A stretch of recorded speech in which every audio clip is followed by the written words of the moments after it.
A good voch, my holy sisters and brothers. Shavua Tov. How's everybody doing? We're starting off the week with some beautiful learning. It's great to be with you. Let's light up the darkness. That was Joey Newcomb's Erev Shabbos Nigun. We're working our way through the album, so that one didn't land perfectly. The perfect synchronicity would have been if that one landed yesterday, but close enough. An Erev Shabbos Nigun. Who is with us as we get together to do some beautiful learning on a Saturday night? Melissa in Great Neck, Randy in Florida, Sue Strauss in the house from Chicago, Nancy in North Carolina, Guy in Ohio, Christo in Lubbock. A 2-day long Yom Kippur. As much as I look forward to it, I hope not. This one is pretty surprising, and don't worry, you're not going to learn tonight that you're supposed to have been doing 2 days Yom Kippur, but some people do. A 2-day fast. Oh my God, who would do that? Why? Stay tuned. Yehudit in South Carolina, Fred in Miami Beach, John in Ashland, Oregon, Michael in Indianapolis with his daughter's family, grandchildren, and great-grandchild. And may they give you much nachas, and may you give them much nachas, Michael. Bel Shavuot from North Texas, where the winds have died down and gotten a lot cooler. Yeah, it's a whole new season now. Fred is looking forward to hearing this, and so is Rachel Bookstein. Welcome, welcome, everybody. Over there on the YouTube side, Lynn in North Texas, Marjorie in Virginia, and Aoife in Florida. Let's get right to it. We're going to be doing the whole daf, the whole page. It's one of those pages that lends themselves to it. We're not going to have to skip anything. In fact, we start at the bottom of the B side of page 20. We are today covering page 21 of a tractate Rosh Hashana, the 9th volume of the Talmud. We're still in chapter 1, completing our discussion of Mishnah number 3. And we're going to be opening and completing our discussion of Mishnahs 4 and 5. So now the Mishnahs are going to start speeding up. Okay, so we've been talking about, in Mishnah number 3, messengers being sent out from Jerusalem to alert the community outside of Jerusalem and even outside of Israel. It would just take longer for them to get the word when the new month had been sanctified, when the Sanhedrin in Jerusalem had heard testimony from witnesses that they'd seen the new moon, or the first sliver of the rising moon of the new month. And therefore they would declare that the new month has begun. And the calendar didn't move forward into the next month until the Sanhedrin had declared it in Jerusalem. This was in ancient times, as we learned yesterday. When did the calendar go into this sort of mode where it was already preset, for all the centuries to come? They knew when the months would begin, when the holidays would be. That didn't happen until about the year 359 of the Common Era. So the temple was destroyed in the year 69 or 70. And so already you had about almost 300 years of Sanhedrin still declaring the calendar according to the testimony of witnesses even after the temple was destroyed. But then finally at that time the calendar was set, and that's how it is today. We know what date new months are going to begin and what date the holidays are going to fall because of that, but we're discussing how it was before. With regard to the extra festival day that is observed in the diaspora, because it took some time, especially in the more far-flung communities, it took several days of travel to get from Israel to the Jewish community in Babylonia, and much further, for example, to get to the Jewish community in Rome, much longer to get there. So, would they hear in time that a new month had begun at the time that the festival came? Usually okay for Passover, which happens in the middle of the month, like Sukkot. Shavuos starts on the 6th day of the month of Sivan. But okay, they could count the Omer count from Passover. But when you're talking about, holidays that begin much closer to the beginning, like Rosh Hashana, which is right at the beginning, it's a real dilemma. And so that's why eventually we started having a 2-day festival outside of the land of Israel, since we weren't sure whether the first day or the second day was the actual holiday. With regard to the extra festival day that is observed, Rabbi Zera said that Rav Nachman said, any time that an extra festival day is observed out of uncertainty, it was originally added that we have 2 days. That's why we celebrate 2 days. Even Rosh Hashana was because of uncertainty outside of Jerusalem. And now, today, Rosh Hashana is a 2-day holiday, even Israel. But the first day of Passover, Shavuos, the first day of Sukkot, that's a 2-day holiday outside of Israel and a 1-day holiday in Israel. And now we have certainty, but it's still observed that way because of the uncertainty that we had in ancient times. At any rate, Rabbi Zera says in the name of Rav Nachman that when you have a 2-day holiday, because of this uncertainty with regard to the calendar, we cast it forward, i.e., it is observed on the following day and not on the preceding day. Right? We could have the 2-day Passover or the 2-day Shavuos or the 2-day Sukkot, and then the holiday begins on the 15th of the month, or in Shavuos on the 6th of the month. So are we going to do the 15th and 16th as the 2-day holiday, or the 14th and 15th, or the 14th and 5th day? Okay, we have a 2-day holiday because of uncertainty. Do we do it on the main day that we think is the day and then the day after, or do we add the day before? Well, the way they do it is the day after. That is to say, owing to uncertainty, we observe Sukkot in the diaspora on the 15th and 16th of Tishrei, but not on the 14th. And the Gemara asks, but why not observe it also on the 14th?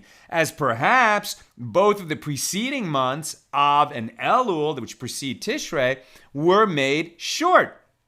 In that case, the day that is considered the 14th of Tishrei in the diaspora would actually be the 15th of Tishrei, and therefore it should also be observed as Sukkot.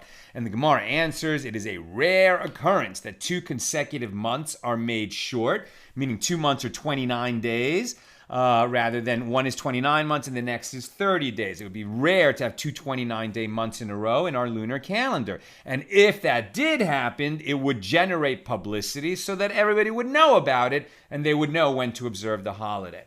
New subject. It was related that Levi, the sage Levi, once arrived in Babylonia on what was observed there as the 11th of Tishrei, the day after Yom Kippur.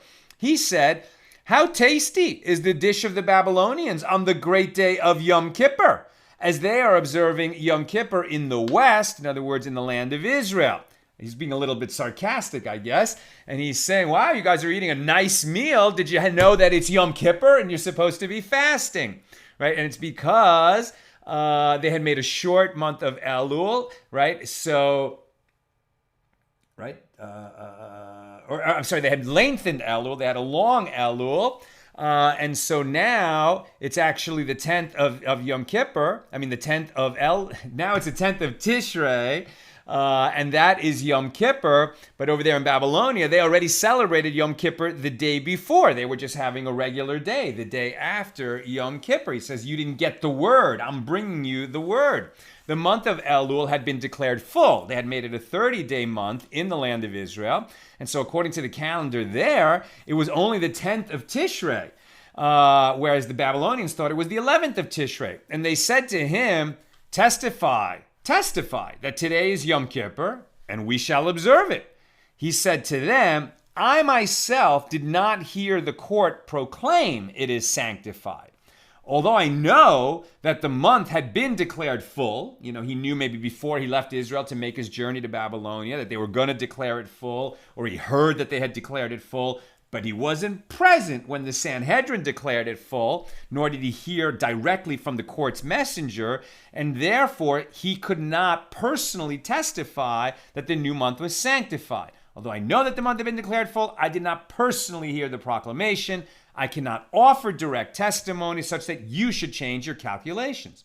It was further related that Rabbi Yochanan used to proclaim, anywhere that can be reached by the messengers who go out in Nisan in time to inform the people when to observe Passover, meaning in the springtime month of Nisan, when the Sanhedrin in Jerusalem would declare the new month of Nisan has begun. Then they would send out the messengers so the people would know that 2 weeks later, on the 15th of Nisan, is the time to celebrate Passover. not the following day because Nisan was declared a day later.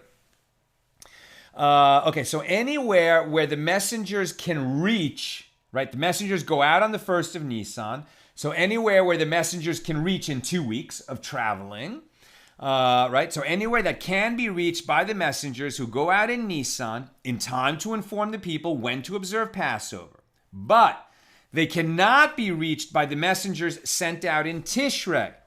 Why could messengers get there in time in Nisan, but not get there in time in Tishrei to tell them when to observe Sukkot? In both cases, Passover and Sukkot are observed on the 15th of the month. So why would it be that the messengers can get there within that 2-week period in Nisan, but not in Tishrei? Can you think? Because in Nisan, during the first 2 weeks of the month, there are no holidays. But in Tishrei, during the first 2 weeks of the month, you have Rosh Hashana and Yom Kippur.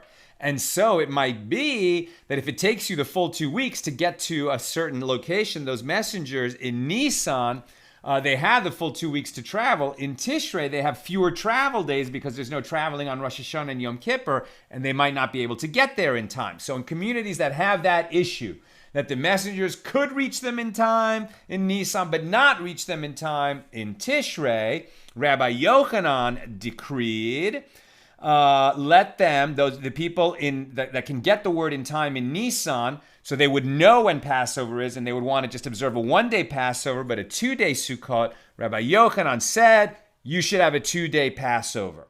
Let them also observe the festival of Passover for 2 days. The messengers did not travel on Rosh Hashana or Yom Kippur, and therefore they could travel 3 days further in Nisan than in Tishrei. But the sages instituted that 2 days must be observed in Nisan as a rabbinic decree due to Tishrei. For if they observe Passover for only 1 day, they will come to observe Sukkot for only 1 day as well, and this they are not permitted to do. They would think in that community that, okay, Sukkot is a 1-day holiday for us, just like it's a 1-day holiday at Passover time.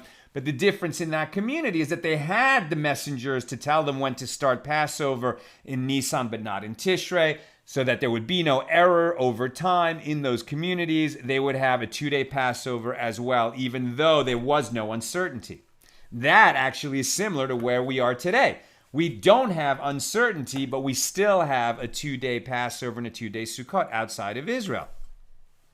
It was reported that Rabbi Ivu bar Nagare and Rabbi Chiya bar Abba, 2 disciples of Rabbi Yochanan, once arrived in a certain place that could be reached by the messengers who go out in Nisan, but could not be reached by the messengers who go out in Tishrei, one of these communities. And, basically a community that's exactly a 2-week ride away from Jerusalem. And they saw that the locals observed only 1 day of Passover. And they said nothing to them to correct their practice.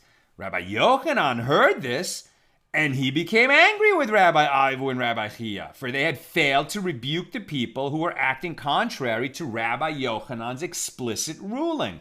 He said to them, "Did I say to you that anywhere that can be reached by the messengers sent out in Nisan, but not by those messengers sent out in Tishrei, that they must observe 2 days of Passover because the sages instituted a rabbinic decree in Nisan due to Tishrei?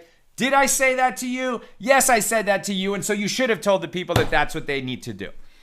Next subject, the Gemara relates that Rava would regularly sit in observance of the fast of Yom Kippur for 2 days.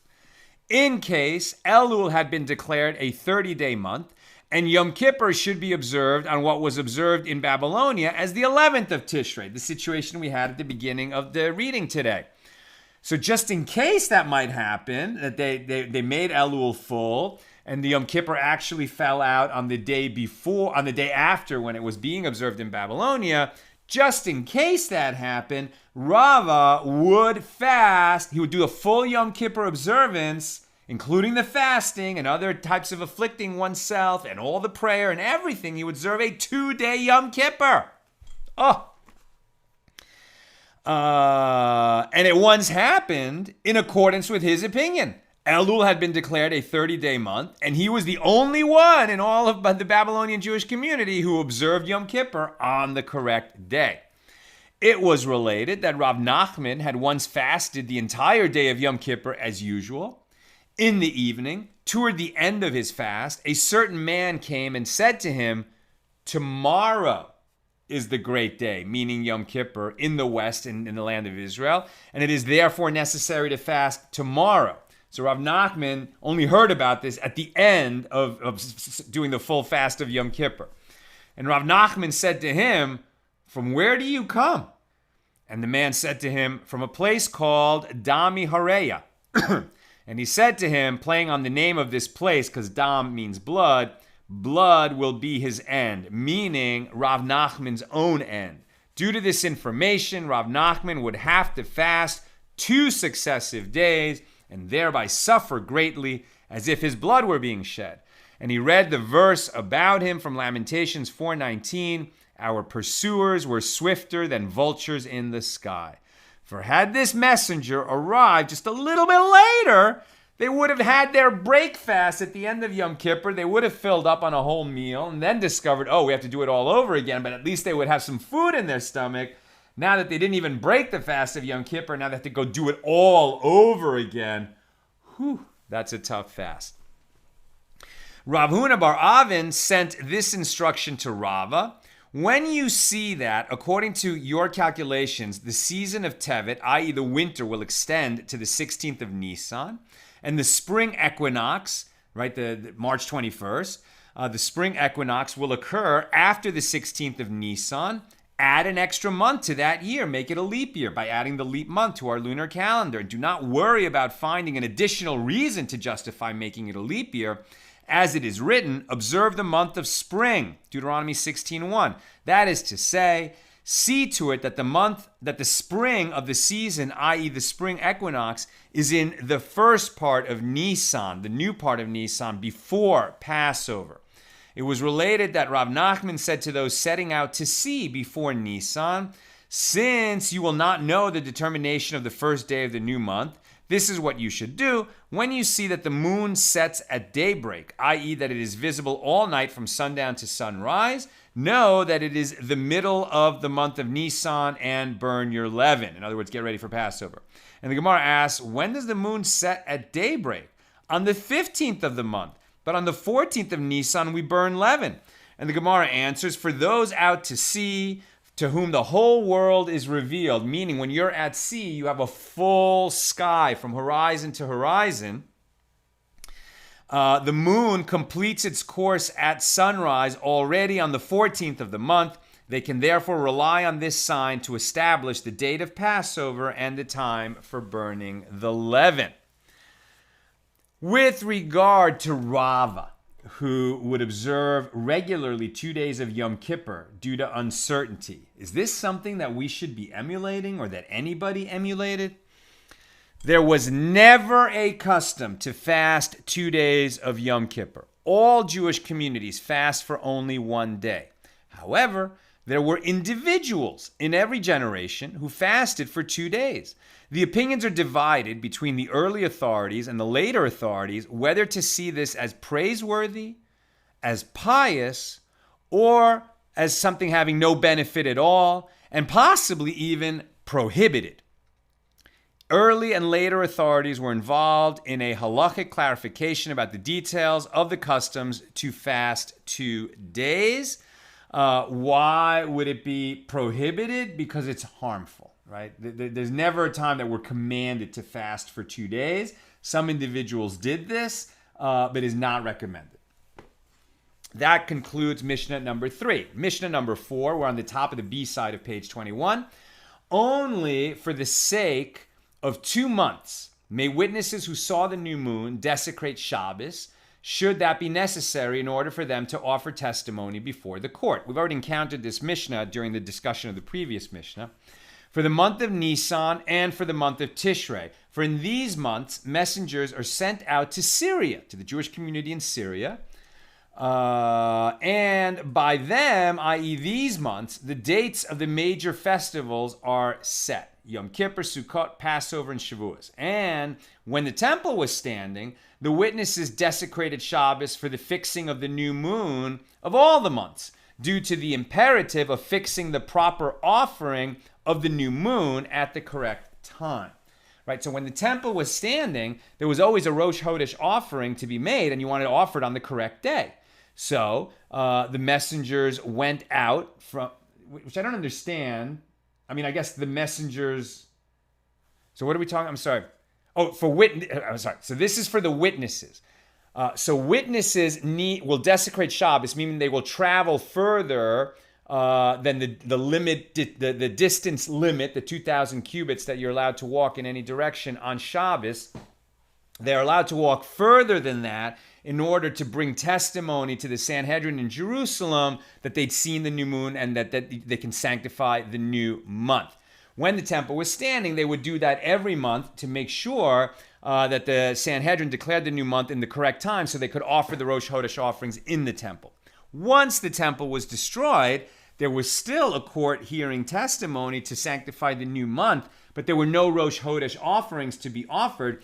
So they only needed to desecrate Shabbos in order to sanctify the new month in Nisan and Tishrei, since those months are so important to get the date right for the sake of establishing Passover and Shavuos. Shavuos is 50 days from the second night of Passover, so that's all contingent on when establishing the first day of Nisan, and in Tishrei to establish Rosh Hashana, Yom Kippur, and Sukkot. That is the Mishnah. Here's the Gemara. The Mishnah taught that messengers were sent out for 2 months.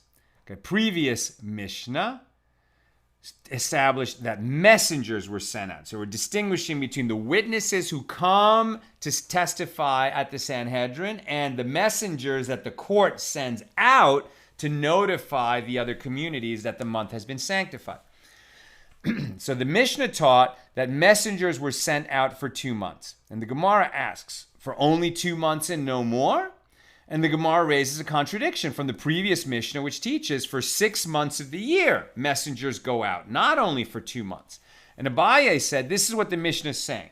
For all the other months, the messengers go out already in the evening. If the new moon was clearly seen, and if it is certain, wait a minute, where am I?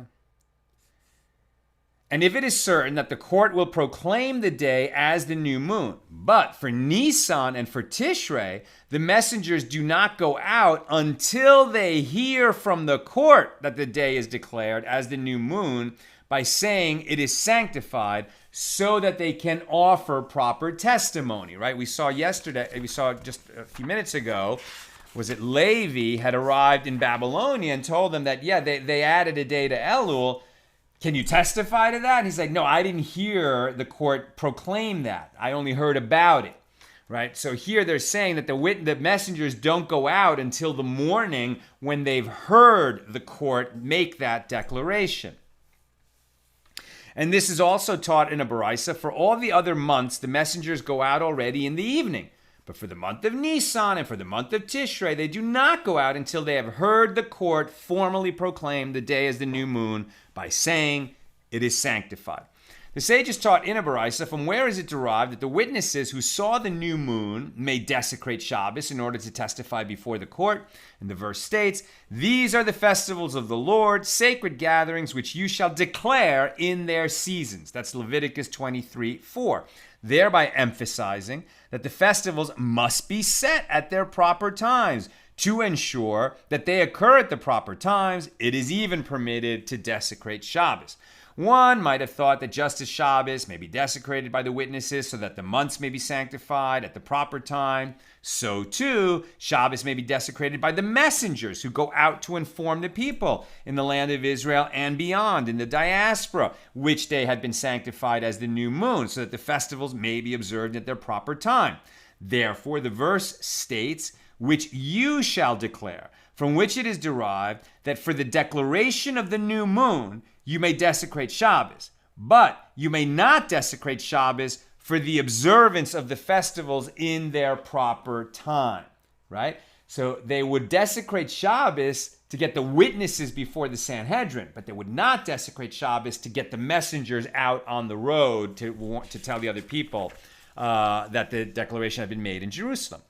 It was taught in the Mishnah, and when the temple was standing, the witnesses desecrated Shabbos for the fixing of the new moon of all the months, due to the imperative of fixing the proper offering of the new moon at the correct time. And the sages taught in a Baraisa, at first, they would desecrate Shabbos for all the months. When the temple was destroyed, Rabban Yochanan ben Zakkai said to the sages, is there now some offering due for which it is necessary to desecrate Shabbos? No. Consequently, they instituted that the witnesses may desecrate Shabbos only for the months of Nisan and Tishrei. And that concludes our discussion of Mishnah number 4. Mishnah number 5. Whether the new moon was seen clearly, ba'alil, by everyone, or whether it was not clearly seen, one may desecrate Shabbos in order to testify before the court. Rabbi Yosef says, if the moon was clearly seen, they may not desecrate Shabbos for it, since other witnesses located nearer to the court will certainly testify. If these distant witnesses go to court to testify, they will desecrate Shabbos unnecessarily. Now we're getting a nice insight into how this really worked, right? I mean, you had people who just decided to act as the witnesses. They weren't appointed by the court. You just had people say, okay, we saw the moon. Let's do the mitzvah of testifying before the Sanhedrin that we've seen the new moon, the sliver that makes it the new month. And let's rush to Jerusalem and testify before the Sanhedrin so that we can fulfill that mitzvah. Not everybody gets to do that. What they're saying is, if the skies are clear, there's going to be somebody closer to Jerusalem who's within the Techum, within the 2,000 cubit walking distance limit of Shabbos, who's going to be able to testify before the Sanhedrin without desecrating Shabbos. So the people who live further away than that, who would have to desecrate Shabbos in order to get to Jerusalem, they shouldn't do it. There's no need to do it. There's enough witnesses closer by. When skies are cloudy, and it may be that nobody was able to see the moon who lives within the walking limit to Jerusalem, then these people who saw it further away, when they, rush in and walk that long distance, they might be the only ones who saw it, and that's why it's worthwhile for them to desecrate Shabbos. But according to Rabbi Yosef, the one when it's the skies are really clear, maybe the ones who live too far away shouldn't do so. However, that's a minority opinion. The majority, anonymous opinion, says whether the skies were clear or not, you may desecrate Shabbos to come and testify. And I'll tell you, if you live in a place like Boston or San Francisco, you can understand that because you can have a perfectly clear sky and a few minutes later it's totally cloudy. Who's to say that because it's clear where you are, that it's clear, closer to Jerusalem? Maybe it's not. And now you see why it wasn't that they appointed witnesses. They needed people coming in from all different parts, right? All different, suburbs of Jerusalem, as it were, who had, different visibility conditions coming to testify to make sure that if the new moon was indeed there and the skies were kind of covered, that at least somebody who saw it somewhere would have a chance to come in and testify about it. There was once an incident where more than 40 pairs of witnesses were passing through on their way to Jerusalem to testify about the new moon. And Rabbi Akiva detained them in Lod, a town near Jerusalem, telling them that there was no need for them to desecrate Shabbos for this purpose. Rabban Gamliel sent a message to him, to Rabbi Akiva. Rabbi Gamliel was the head of the Sanhedrin. He sent a message to Rabbi Akiva, if you detain the many people who wish to testify about the new moon, you will cause them to stumble in the future, meaning they will say, why should we go, seeing that our testimony is unnecessary? And at some point they will be needed because no witnesses will come to the court. Rabban Gamliel is saying, don't discourage witnesses who are willing to come in and testify, because maybe someday, we won't have a whole bunch of witnesses coming in and we'll end up with no witnesses coming in. The Gemara, from where may it be inferred that the term alil denotes that the new moon is clearly revealed, right? Whether the new moon was seen clearly, ba'alil, or whether it was not clearly seen, one may desecrate Shabbos. That was the Mishnah. Now the Gemara is asking, from where may it be inferred that this term alil denotes that the new moon is clearly revealed? And Rabbi Abahu said, the verse states, the words of the Lord are pure words, silver refined in the clear sight, ba'alil, of the earth, purified 7 times. That's Psalm 112, verse 7. The aforementioned verse states The words of the Lord are pure words, purified 7 times, Shivatayim. And Rav and Shmuel disagreed about a matter relating to this verse. One of them said, 50 gates of understanding were created in the world, and all of them were given to Moses except for one gate, for it is stated, the words of the Lord are purified, Shivatayim, which he understands to mean 7 times 7, i.e. 49, as it is stated in Psalm 8, verse 6, and you have made him a little less than God. God created 50 gates of understanding, but he made man a little lower than God, giving him only 49 of them. Why are we suddenly talking about the 50 gates of understanding, which is a fascinating topic in itself, but a total digression from what we're talking about? Simply because they went to Psalm 12, verse 7, came up with this verse that contained the word Ba'alil to clarify that that word means clear, with clarity. And while we were there, looked at this purified 7 times, which is written as Shevatayim, which they translate as like sort of sevens, and what it means to them is 7 times 7. And so in passing, having mentioned that word, we have this idea that God created 50 gates of understanding and gave humans 49 of them, but held something back. You know, like everything you know, you learned from me. But everything I know, meaning God, you did not learn from me, right? God retains some knowledge that is not for the humans. Kohelet sought to find out words of delight, Ecclesiastes 12:10, which indicates that he sought to find the 50th gate, but he failed to do so. Kohelet, King Solomon, right? So Kohelet is the Hebrew name of the book of Ecclesiastes. It is understood to be like a sort of pen name for King Solomon. Sought to be like Moses, but a divine voice issued forth and said to him, and that which was written uprightly, even words of truth, that's Ecclesiastes 12:10. This is referring to the words of the Torah. And what is written there? And there has not arisen a prophet since in Israel like Moses, whom the Lord knew face to face. I'm almost done, so if you have questions or comments, get them in. That was Deuteronomy 34:10. And the other one said, among the prophets there has not arisen one like Moses, but among the kings one did arise, meaning Solomon, who was as wise as Moses. How do I uphold the words? Kohelet sought to find words of delight. He tried to find understanding. If you read the book of Ecclesiastes, it's all about the testimony of the writer saying that I probed the whole world. I was rich, I was poor, I read all the books, I studied all the wisdom, I learned all the different wisdom traditions. And what did I learn? That, people die and everything is in vain. No matter what you build and create, no matter how great you think it is, at the end, you die. And whatever you amassed goes to someone else, maybe someone you don't even like. Eventually, it gets withered away and destroyed. And so at the end of the whole book, what is there to do?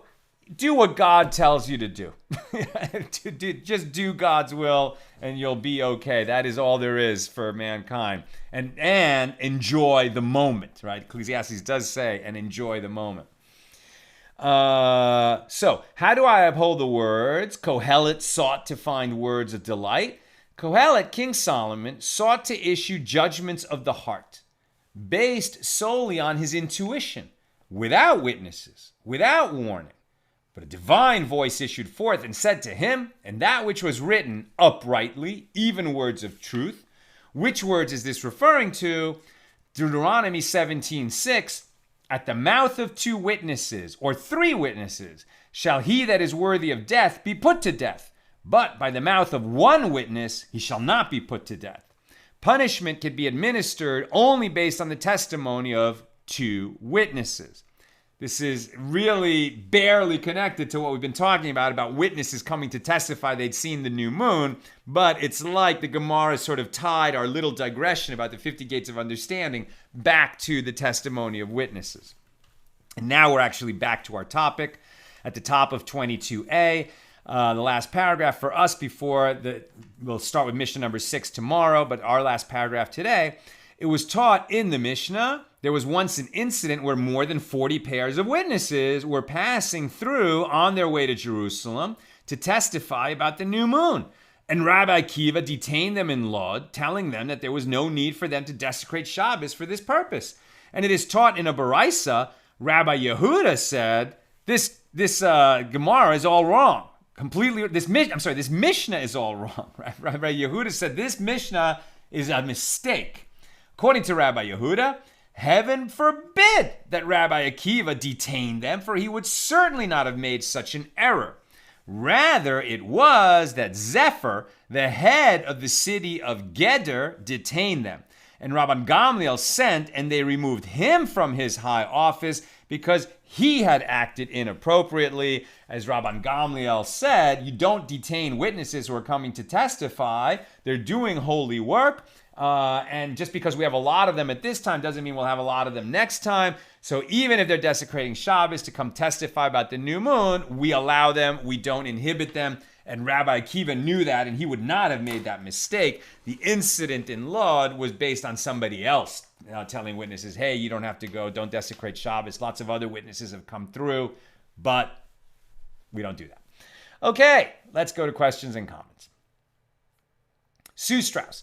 How did the witnesses deal with nights of bad weather to note the new month? I think I saw a note somewhere, right? Because certainly there would be some days when there was really bad weather and nobody anywhere saw the new moon so that they could testify before the Sanhedrin.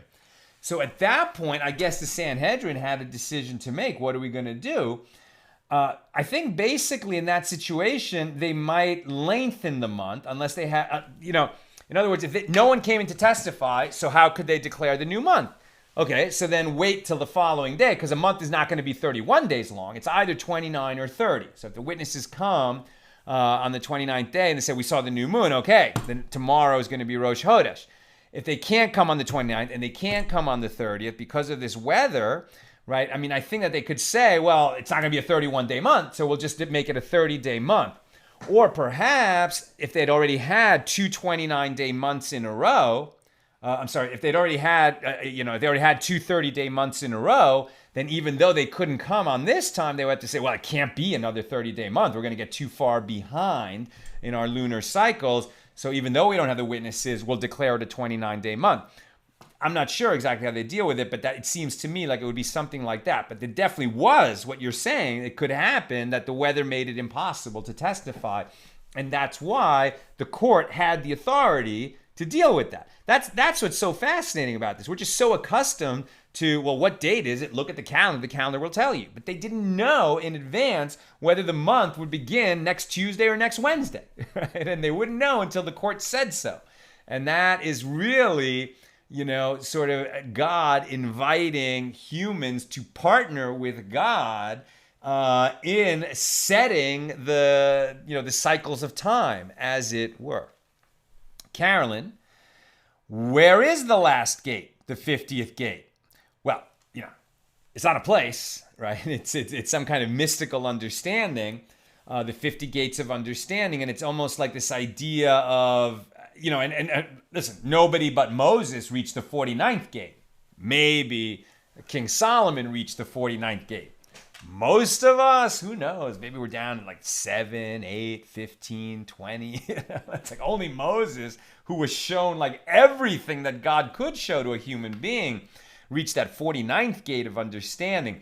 But it's this idea of, understanding wisdom within wisdom within wisdom, probing the depths, understanding, all of Scripture and all of Kabbalah, mysticism, the cycles of astronomy, science. I mean, somebody who's up in those 40s, I'm just speculating here, but what we're talking about is people who are just truly mastering all the wisdom that is available to humans to know, who are living, breathing humans. Now, when we leave this world, maybe all of us will return to the world of souls and have access to that 50th gate of understanding. Maybe we'll get there and we'll learn, you can have access to the 50th gate of understanding, but there's 5,000 more gates in the world of souls. Who knows? I'm just speculating here. And finally, Yosef, when we were discussing Megillas Ta'anis, which was the first written book of the oral Torah, and it was a list of the holidays that had been declared by sages in earlier generations, and because they're a holiday, a festive day, fasting not permitted on those days. So when we were discussing Megillas Ta'anis, which I just learned about the other night, I commented on how far back the oral traditions go. I may have been mistaken when I said it predated the Second Temple and found inaccurate information. Can you clarify when this calendar book was written? I think, it's funny, like Megillas Ta'anis was originally an oral book, right? When was it set down? I think shortly before the Mishna was set down. So it wasn't written down, actually written, until probably, the year 200 or something, or close to that. But that's when it was written down. When was it compiled, right? When was it compiled?